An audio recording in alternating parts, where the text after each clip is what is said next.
Next up we have HPE, not HP, and Appirio. So we have John Ortiz. He's from the Digital Studios practice at Appirio. Works a lot on Topcoder, which you'll hear a little bit about.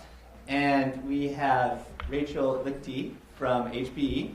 Oprah Magazine's Mover and Shaker, which I love. And also just recently had an entry in a book called Dear Female Founder. Is that right? Good. So I'll let you guys take it away. Oh, I forgot their binge watch shows. Yes. So John just binge watched Game of Thrones, which is incredible. I can't believe he did that. And Rachel's favorite show or binge watch, Transparent, I'm assuming. The reason why we're doing binge watching is so we don't have anybody giving away any spoilers. See, we've all watched it, so we don't have to worry about that. Okay, guys, so take it away. All right, am I on here? Should be. Excellent. Thank you so much for having us here. I think the timing is actually just right on. So kudos to Jessica and the IdeaScale team, because just different bits and pieces of what we've heard today, I think, really feed into what we're going to share in our presentation. So well done. And also shout out to Lindsay. Thank you for all of your work on this, and you'll be featured in this as well. As Rob mentioned, my name is Rachel Lichte, and I'm a program manager in the Living Progress team at Hewlett Packard Enterprise. All of that will make a little bit more sense in just a moment. And I'm joined today with John Ortiz from Appirio and Topcoder. And we'll kind of be tag teaming here as we work on a program together. And also, John can help ensure that I remember everything I'm supposed to say here. But today we're going to be talking a little bit about this challenge that we pose to the world. Of using crowdsourcing and HPE technology for social impact. And we'll talk a little bit about the background, so how we got there. We'll run through kind of a case study of this phased approach, and then have some lessons learned that hopefully can be somewhat instructive, and then ideally have some time for Q&A as well. So starting off, this is a picture of our founder in this humble garage that was mentioned earlier. See, it was perfect timing.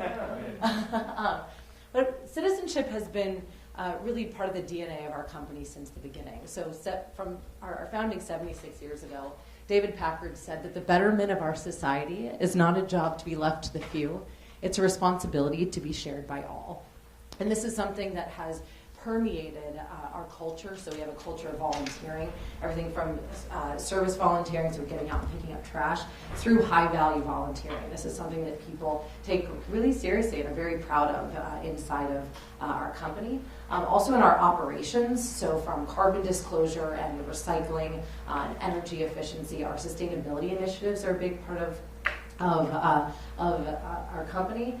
And then our technology, so from using our big data analytics tools for conservation to setting up programs in rural e-health centers in rural India, and many, many more. This has been a part of our company since the beginning, and we call that Living Progress, and that's the team that I'm on. Living Progress is where we bring together ideas, people, and technology to solve the world's greatest challenges. So, now Hewlett Packard Enterprise. You may have heard that about a year ago, actually, almost exactly 1 year ago, Hewlett Packard separated into two different companies. HP Inc., so they do the laptops, printers, toners, etc., and Hewlett Packard Enterprise, or HPE. And we do worldwide IT and technology and enterprise products and services. And Meg Whitman, our CEO, in kind of seeing the trends that Herman had talked about earlier, said that business as usual is not sustainable. That we were really moving toward that there was a digital transformation, and that we were moving to what we call an idea economy, exactly as Herman mentioned. And the key difference here is that success is determined by the speed of which ideas are translated into value. So the idea economy, how quickly ideas can be turned into value. And for my team with Living Progress, as we were thinking about the change in our company's focus, to us this meant how do we turn ideas then into impact? So ideas all the way into social impact. It also brought up another issue. So as we think about the idea economy and winning in the idea economy, there will also inevitably be losers. Those who are on the other side of that curve, who might not even be past the analog state, who might barely have power. And to think that those who are on this trajectory are just going to be getting further and further away really widens that gap. So as we compete in this space and build products for this space because we have to and we need to and we see this future, we also want to be looking at what is the full impact of this and how do we address that. So in thinking about this, both the how do we turn ideas into impact and how do we serve those who might be being left behind and what you may have heard called the digital divide, or in some cases digital divides, as it's not just about access to technology, but actually access to the internet or mobile technology or data or now Internet of Things. The number of divides will keep growing as that curve continues to increase. So for my team in thinking about this and how can we bring ideas to impact, we really wanted to create a program that was leveraging our ability to move ideas into value and also addressing solutions that could create impact. And that was the spark of what became the Living Progress Challenge. So Hewlett Packard Enterprise, we are the experts in technology, but we aren't necessarily the experts in social impact. And so when we thought about what to do, it was really important for us to go to those people who are living it and who are working in this space.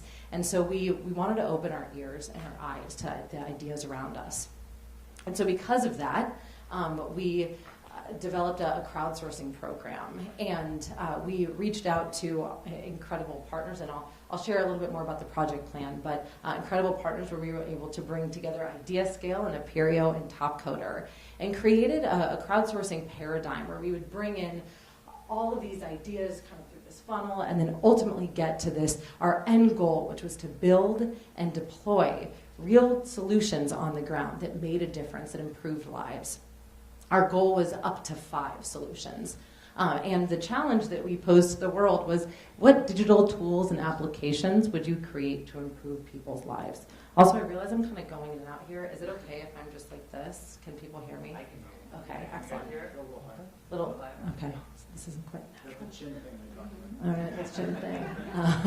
All right, well, let me know if I'm in and out here. So what digital tools and applications would you create to improve people's lives?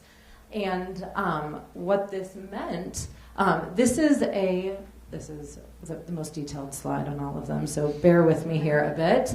But as I mentioned, we wanted to take this phased approach to a bracketed approach, actually, to what Innovate Your State had mentioned as well. We took a similar approach here. And we imagined, skipping ahead, preview, spoiler alert. So we wanted to start from our end goal, so to deploy solutions in the field. And then working back from that, we of course had so we were doing this quickly, we had about 2 months of planning during this time.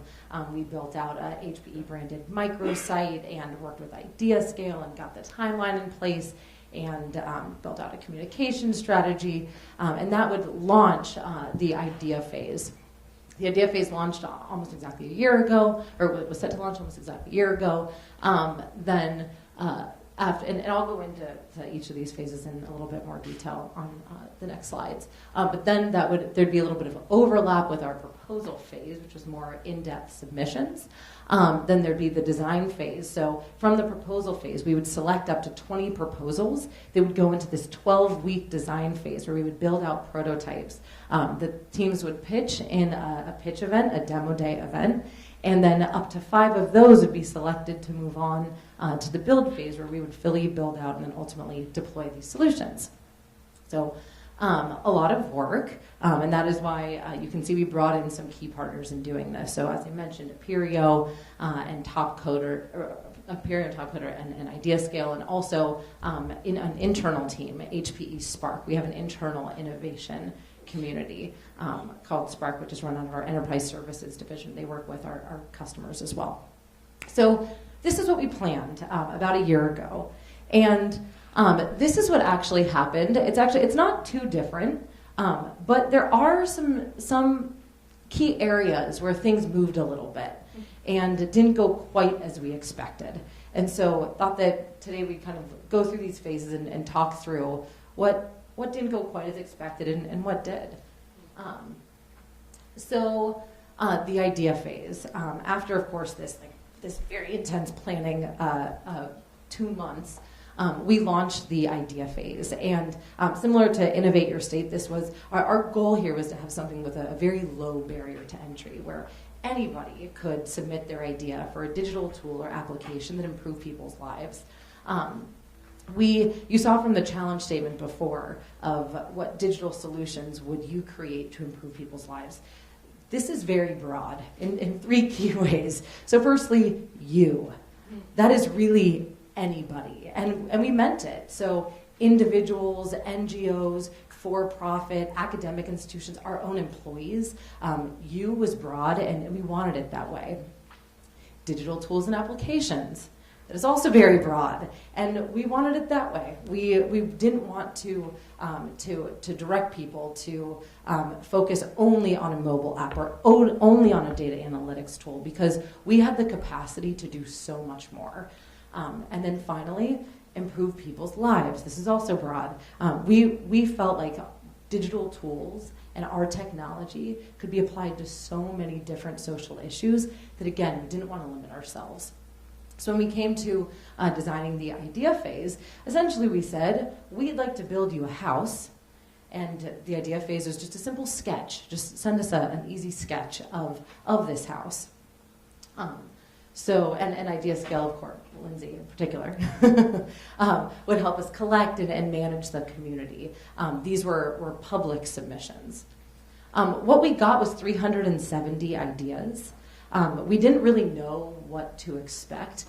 We would kind of daily go from, maybe we'll have 100 to maybe we'll have 10,000. We really didn't know. This was the first year we had done it. And overall, I'd say this might have been a little bit less than what we were kind of thinking. And the reason why it kind of became clear as we got further along in our in the program itself. There also wasn't quite as much cross-pollination as we thought. And again, that's kind of connected to some similar themes that we saw with the proposals. And also, that with the ideas, they were very broad, and we got a wide range of quality of the submissions. So not everybody had the same tools, not everybody had the same background, and this wasn't particularly surprising to us that there'd be this variation, but the potential concern to us was, okay, we want to build these things. How do we ensure that we have the concepts and the teams behind it that we can actually really feel comfortable investing in and moving forward with?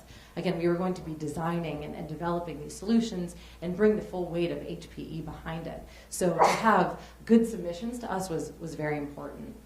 And as we went through the idea phase and thought about how critical this was, we really began to focus on the proposals because we found that those that were best suited to be successful in the program long term were really focused on the proposals. They weren't just looking at ideas. Just as a quick aside as well, we did have some small incentives for the ideas, so some just to kind of get people to participate. So we had some voting and a popular choice award. Something that I think that we did really right, though, was that we did not connect what proposals or what solutions we would select to build based on popular voting. So there was a difference there. We weren't just going to say, we will take that idea with the most number of votes and then build that out. That would have been a much harder sell to make. And also a little bit more challenging to get behind. So that was the idea phase, and as we went through it, we really began to transition, our focus onto the proposal phase. So the proposal phase, if we think about the idea phase as kind of a sketch of the house. Now, for the proposals, we were really looking at more of a blueprint. So these were mini business plans, often 8 to 12, sometimes 15, sometimes longer, proposals that outlined the social issue, the vision for the solution, the proposed social impact, went into the team, the organization, and partners. We asked about marketing and budget. And then there's a very in-depth technical section where we asked about functionality and the general technical architecture of the solution itself. This was critical for us so that we could evaluate what we would select moving forward. So what did we get? We got more than 130 proposals. And this was far more than we thought we were going to get. It was incredibly exciting. Not only were we getting higher numbers, but there were some just very, very high quality proposals. So we were absolutely thrilled and frankly, a little overwhelmed.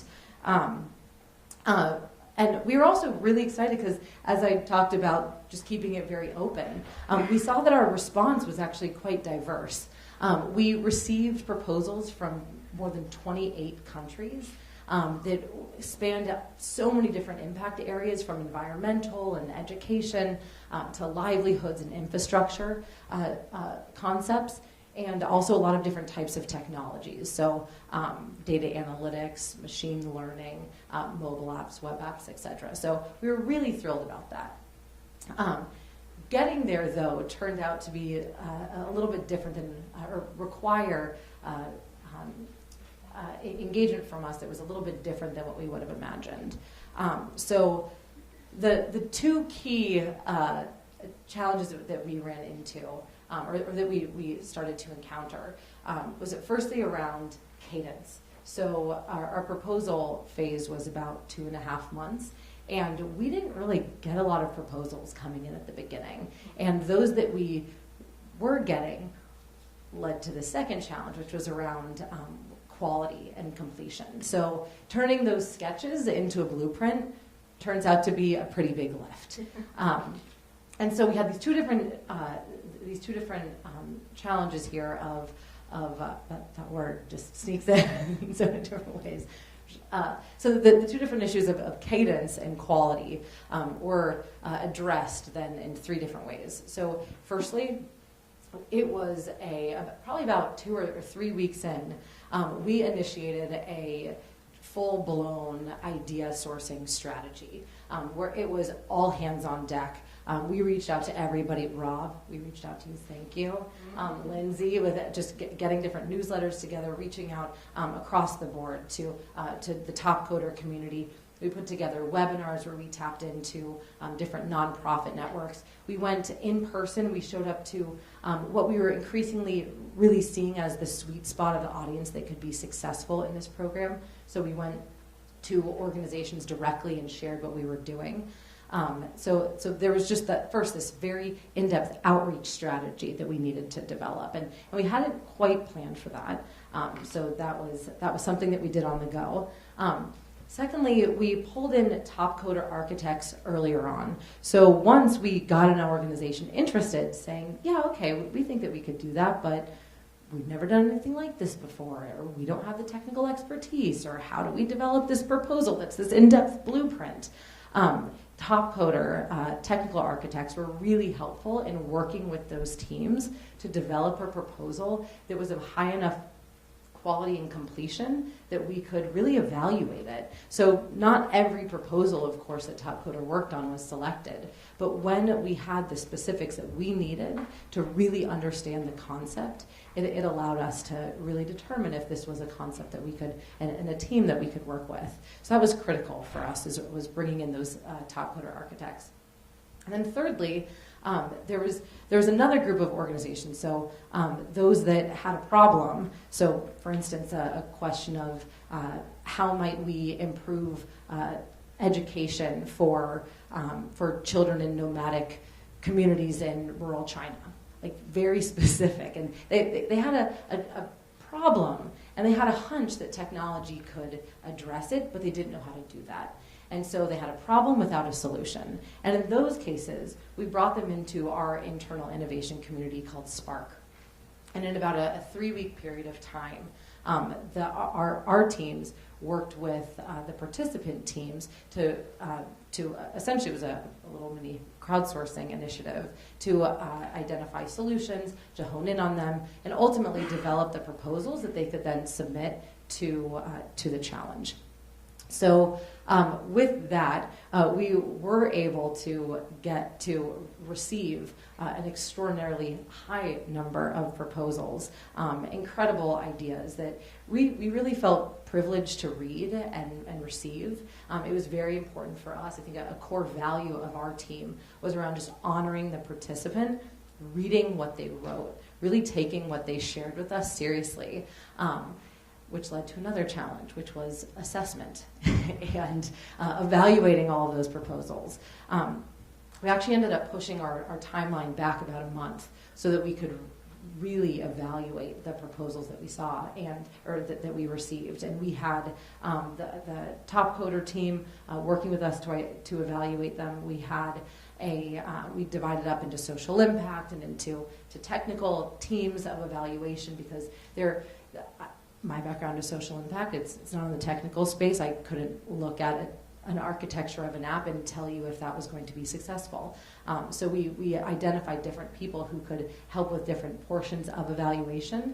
We also did, for those proposals that were rising to the top, we did due diligence calls and interviews with the team and did online research as to who these teams really were and what their track record was. So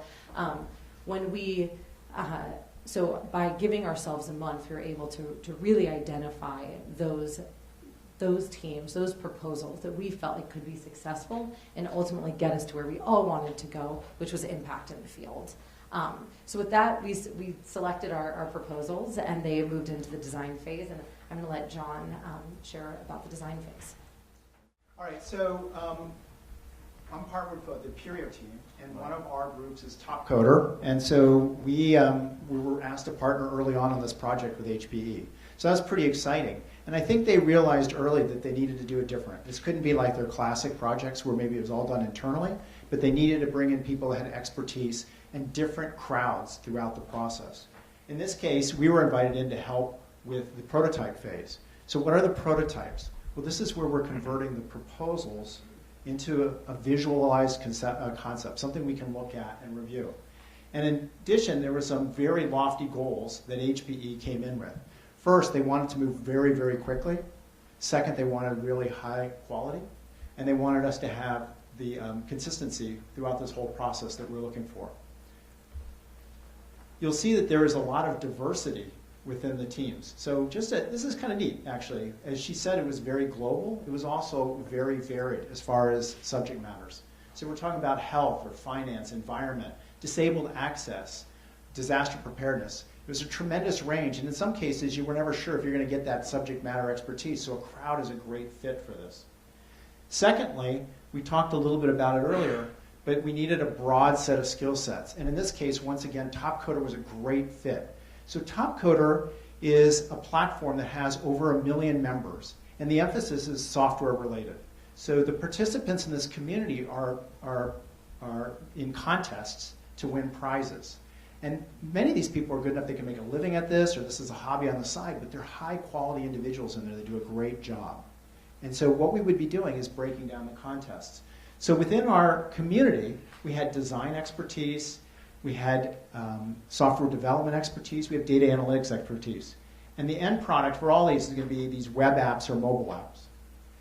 So what I'd like to do is walk through just 3 of them to get a little bit of a picture of what we were taking on and what we were trying to accomplish. And again, we're really handling a lot of the actualizing this. Let's make this and bring it to real end products. And in this case, it was the concepts.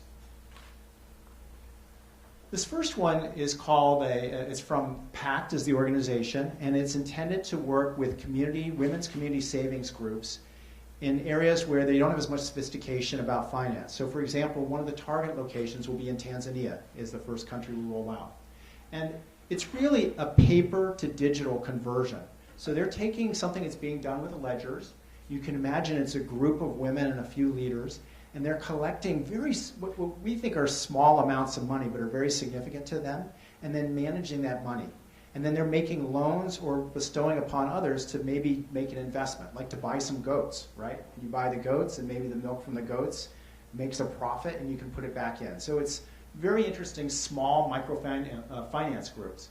And her goal, the sponsor is Carrie, she wanted to say, I want to move away from the ledgers and all the paperwork, and let's see if we can get a mobile app that will do this. And so that's something that would reduce the overhead and make it adopted more quickly, and then also potentially a bridge to microfinance. And what was interesting is this is a community, these are people that have very little software expertise. You can imagine it's ground zero, but they do have passion and they have vision, which is so super important. And so with this group, we ended up sitting down, and I'll give you a sense of how we broke it up. With Topcoder, we break it into smaller contests or challenges.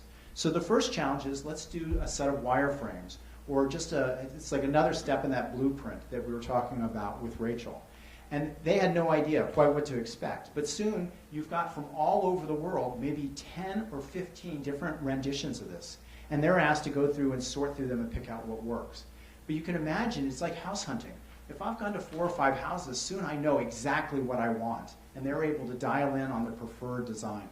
And we move from there into a series of other challenges. Let's render it. Let's do some design on it. Let's make the picture. And the end product ends up being a clickable prototype. So we're not at the point we're doing the real software, but we're able to illustrate it. And this woman is so compelling that she gets on the phone when she's seen the clickable prototype. It's an Android one. And she goes, I was in tears when I looked at this, and I was able to click this and see what was happening. Because she could see the transformation that was going to occur, and she had no idea how to do this at the outset. It was really fascinating and great. In the other part, you'll see that she had to learn to move through all the processes, and we've done that quite successfully. The second one is very different. So we talked in the first case about a mobile app, but here we have an organization, Samasource, based in San Francisco, that helps people in some of these impoverished countries to get digital work. And it's sort of like Mechanical Turks, if anyone's heard about that, where we're using people power to help power these digital leaps that are occurring. And in this case, you can sort of guess what's happening.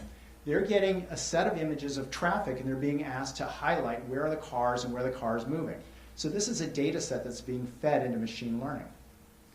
And people are going through on each slide and clicking and outlining every one of these cars. It's tedious. And they said, we need to speed this up so we can be competitive and get more work. And so our data scientists were able to come up with an algorithm that if they did this on the first picture, on the next series of pictures, these outlines would be made more quickly, and it sped up the work and made it more competitive. So it's a great example. We did another series of challenges and created a tool for them to improve their throughput.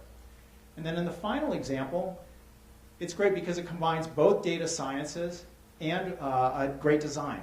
So the World Wildlife Fund had found a problem working with traffic where there were inconsistencies in import and export to countries. So if I'm shipping something from country A to country B and the numbers don't match up about what was exported and imported, that's telling me that there's a possibility there's some illegal activity, someone's not properly reporting, maybe we're overfishing. And so they wanted to create a really fast database that could be useful to diagnose this. And so it was, in a couple of ways, it was great. We ended up using HPE product. Again, we're using the crowd. And we had people that were able to load up and create a very high-performance database that moved quickly to search it. And then simultaneously, we undertook a bunch of design work so that we have a great web app where maybe a customs official could log in, see what's going on, right away detect this and know, maybe I should be careful and look into this. And in fact, even activists and others could do it. And what's very rewarding about this is they said, man, this looks so potentially impactful that we're going to look at doing this for timber, for trees, as the next step. So it's sort of a really neat social impact is being leveraged to the next step. So let me just summarize a little bit about what's happened here. What we saw was Topcoder was a great community for this execution of the software. What was a little tricky is not every team could move fast.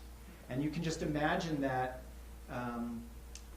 if we'd done this all through email, we would have blown up. It would never have worked. So we feel like it's one of those advertisements for Slack, if you guys have heard of Slack and how people are using it. We've got all these channels set up. We've got people who have never used these tools. We're giving them deadlines. You need to respond by 5 p.m. tomorrow on these new designs we've got.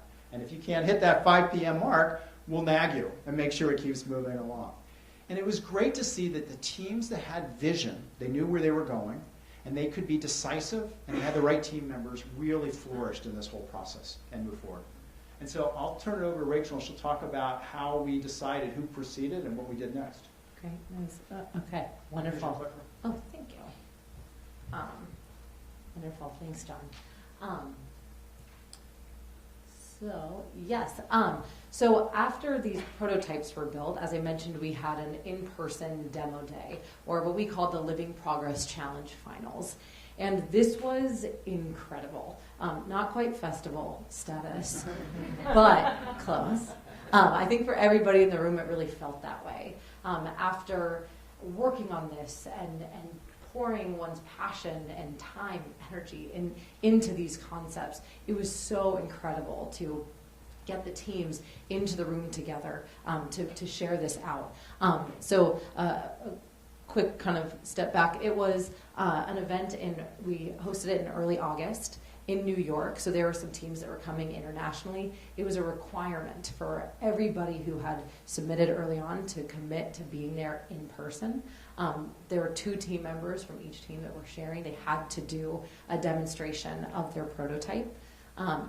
And we had 5 judges. 4 of them were from HPE, so different units across the company, from software and data and global delivery, and our team, corporate affairs. And then we also had an external judge who was an expert in fintech or financial tech in developing regions. So these 5 judges heard, at this point, 10 pitches.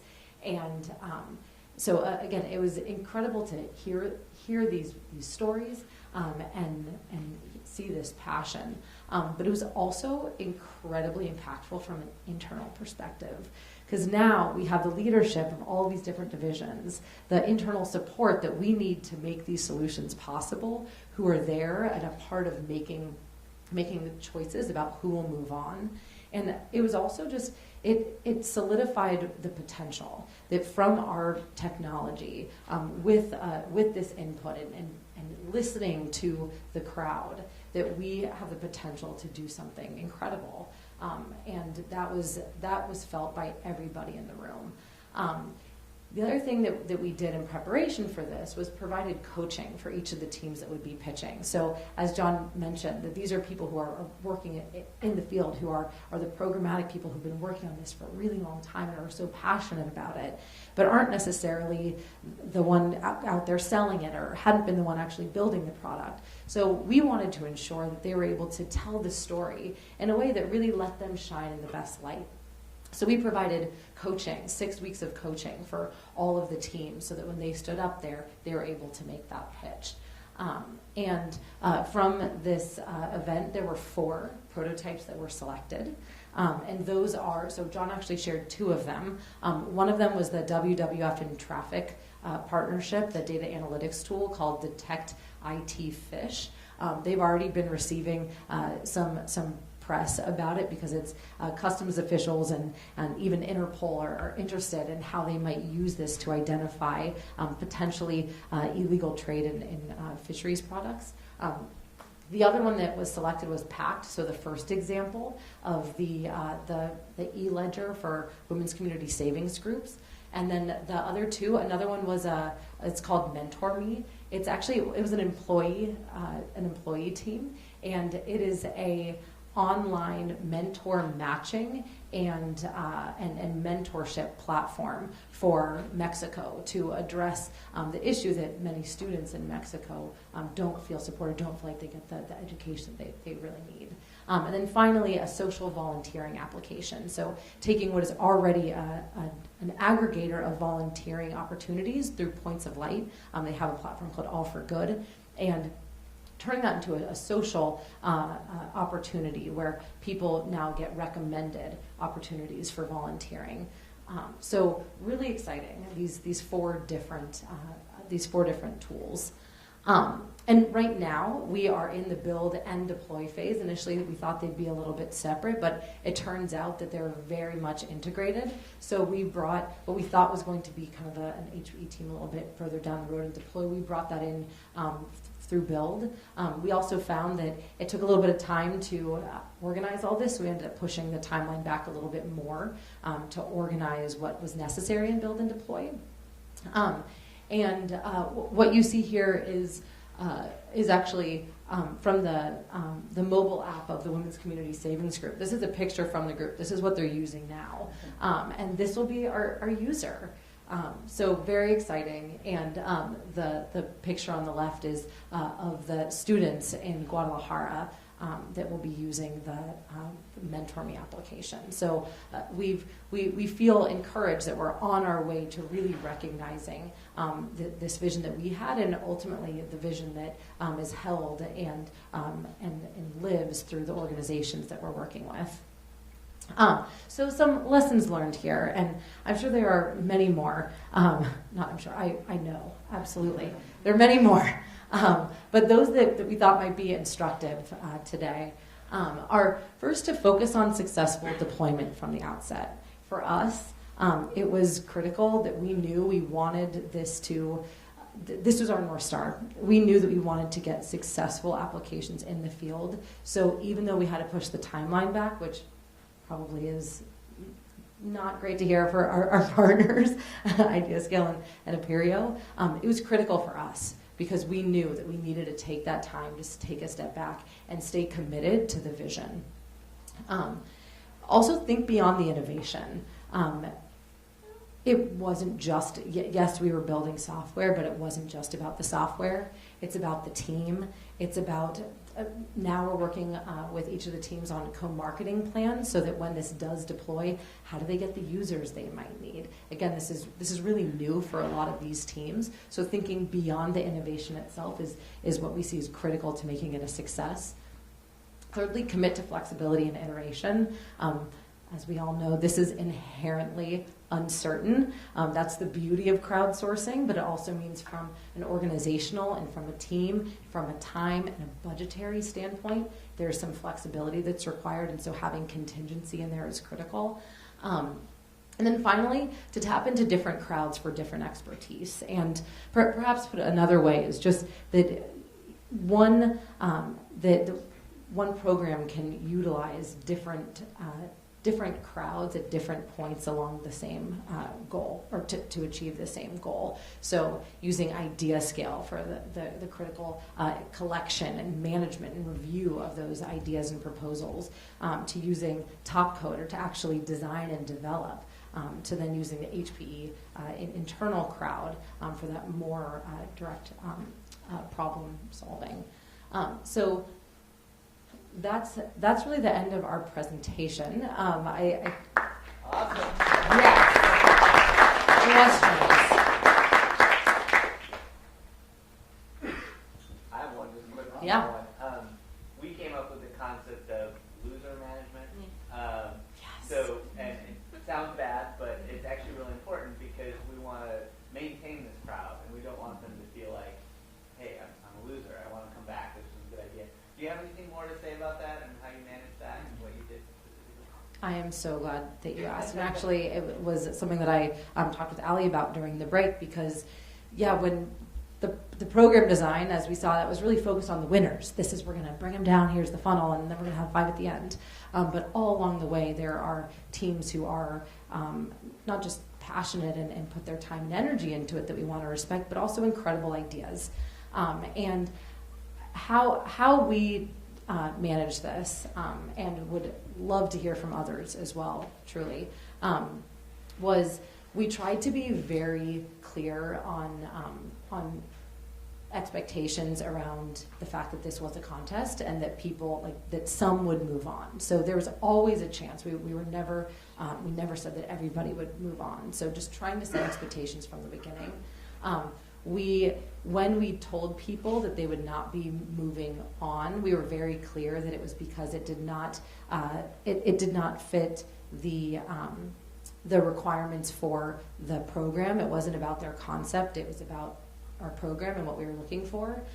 As it got further and further down, and as people had to spend more time participating, so down to the proposals, when people were not selected to move on, it was every time we did that, we sent information about how they could pursue other opportunities to make their idea a reality. So there was, so for instance, we'd connect them to other, like Indiegogo, like if you want to pursue your idea here, or we have an internal mentorship platform. We said if you want to continue to develop your idea, you can do it here. We said keep in touch with us.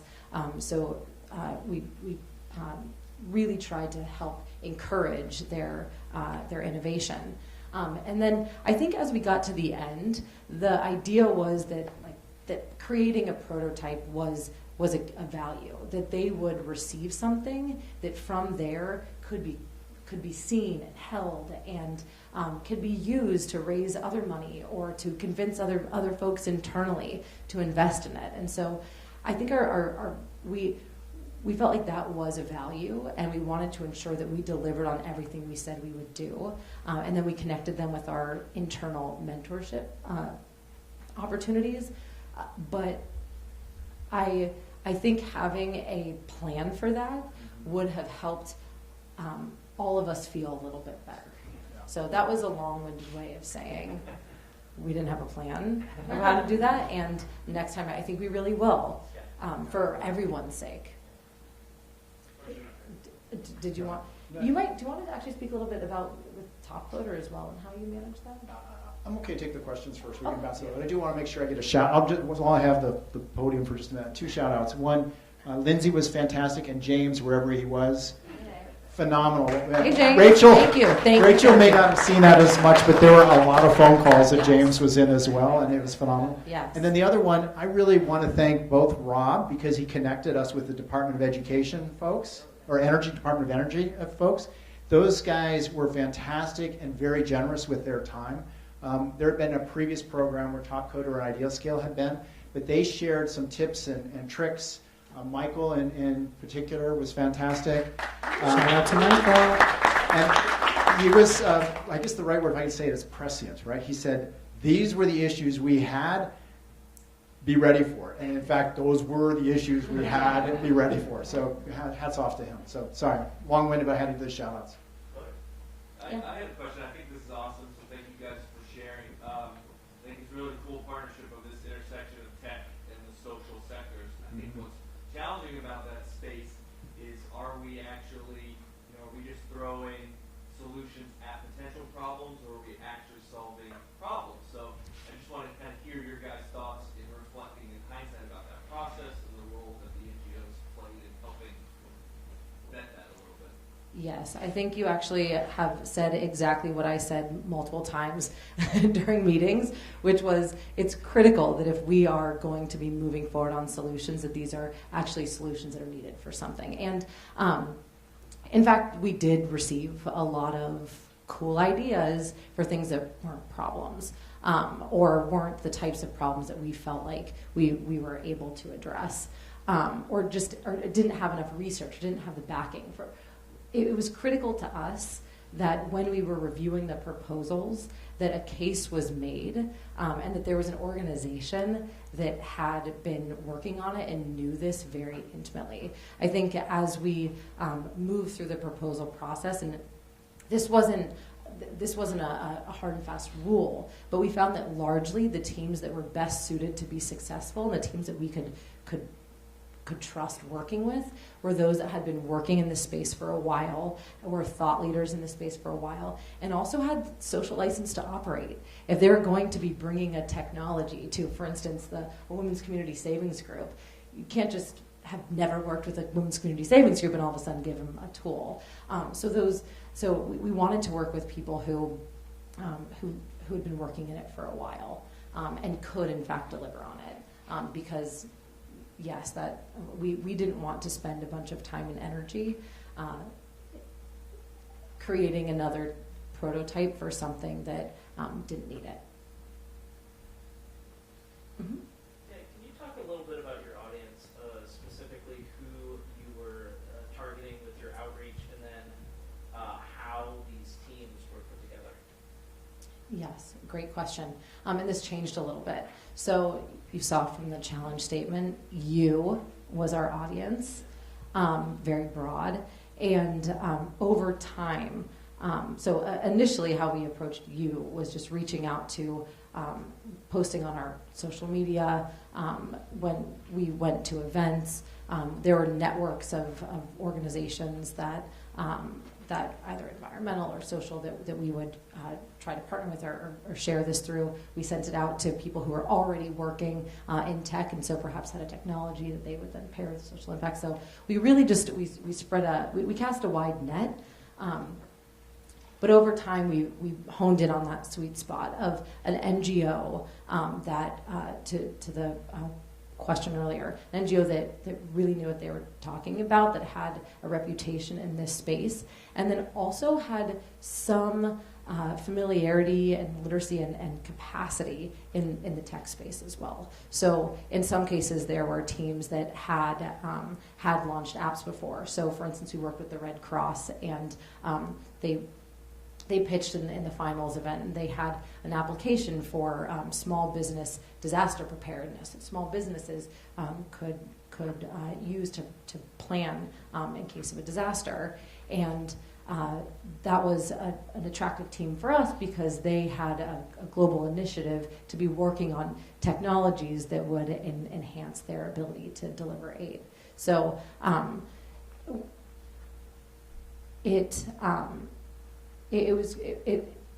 the audience honed over time. Specifically, once the audience became more honed, how we addressed that was we partnered directly with those organizations. So there's an organization called NetHope. That is a group of large international development organizations and specifically focuses on technology. So not just how technology can be used for social impact, but also their internal infrastructure. How do they, what are their supply chains, and how do they manage their supply chains in delivering aid, for instance? So we reached out to NetHope, inside NGO. We went to events, and then also we showed up in person. We, through our own networks and networks of networks, ended up showing up in person. And so then the teams that we found to be the most successful were largely already internal teams. We didn't see kind of cross-pollination from the idea phase that led to two people having the same ideas and then pairing up. I think that was largely because in the proposal, we wanted to see that there was a track record of working in this space, and so that meant they were from organizations. So it's all kind of interrelated, and I hope that answered your question. Yeah, so the person that submitted the idea, then they formed a team kind of within their company or organization. So it was interesting. That's a great point. Initially, we thought that the low barrier to entry would invite people in, and that idea phase would attract people, and they'd want to submit a concept and get in there. So we imagined that everybody would be coming in from the idea phase, go into the proposal phase, and then would go through. It turned out, though, that those teams that would be most successful actually were focused on the proposal. And so they ended up kind of backtracking. So rather than submitting the idea, forming a team, and then moving through, they submitted a proposal. And then because the proposal had to be linked to an idea, they kind of filled in the idea and then just kind of went forward. So that worked a little differently than we expected as well. And I think largely it's because we became clearer and clearer about who our audience was. And so next time we do it, we might do that a little bit differently. Yeah. Any thoughts or plans to get feedback from the end user community to iterate and perhaps get 2.0 or something? Yeah, so are you talking about the participants, those end users for our program, or the end users of the applications? Of the application. Yeah, so actually, do you want to take this? Go ahead, because you're running it. That's true. So I would say probably next time we do this, we would leave a little bit more time and formalize that process in the design phase. But how we're doing that now is during deployment, there is user feedback, and actually even during the design phase, those many teams brought in their end user to help them make decisions and to hone in on the vision for the application itself.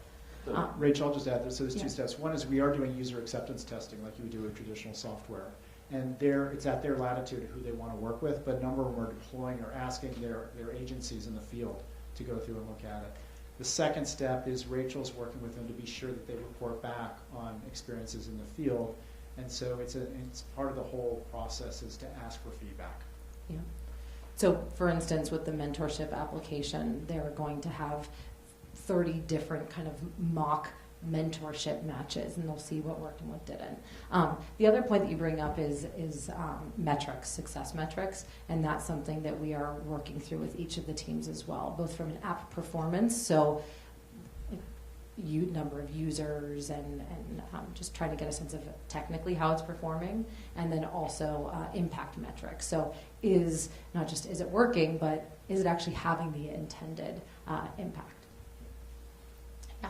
Yeah. It sounds like you're a bit more of an incubator accelerator. Was that part of your plan, or is that kind of now where you're at? I mean, helping these ideas go to the next level, and Yeah, we had a sense that we'd need to provide more support, but I think it was in the doing that we began to realize all of the different ways that we could really support the team. So we did say early on that we wanted to take a kind of a VC approach, that we were investing our time and our energy and our reputation in these, and so we wanted to ensure they had the support.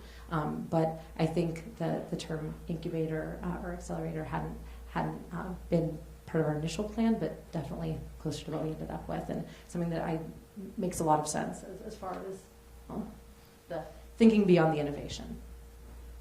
Yeah, I'll just make a quick comment that heard from some of Rachel's peers how historically they've done deeper, more expensive, dedicated focus.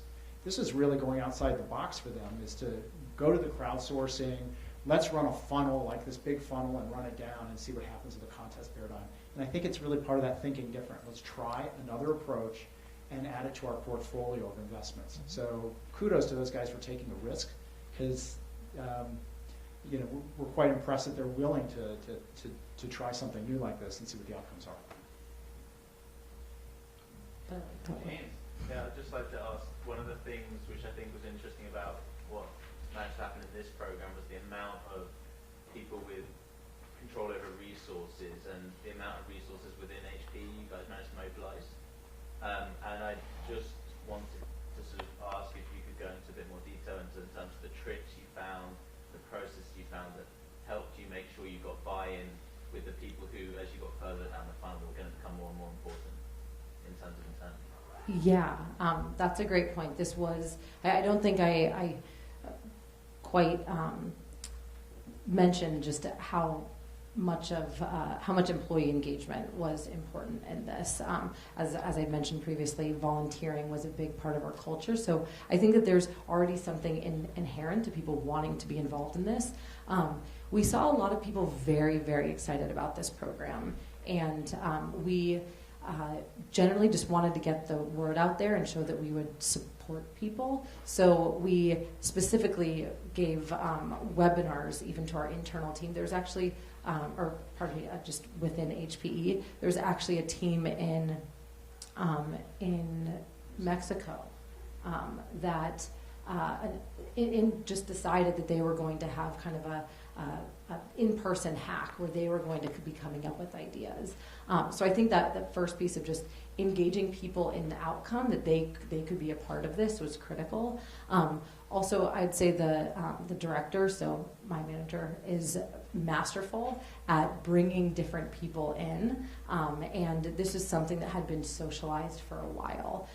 It was clear that all different parts of the company were going to need to be involved in this because of deployment. And yeah, we brought in so from data to software to marketing and brand to our volunteer and employee employee volunteering team to I'm sure marketing. I already said that.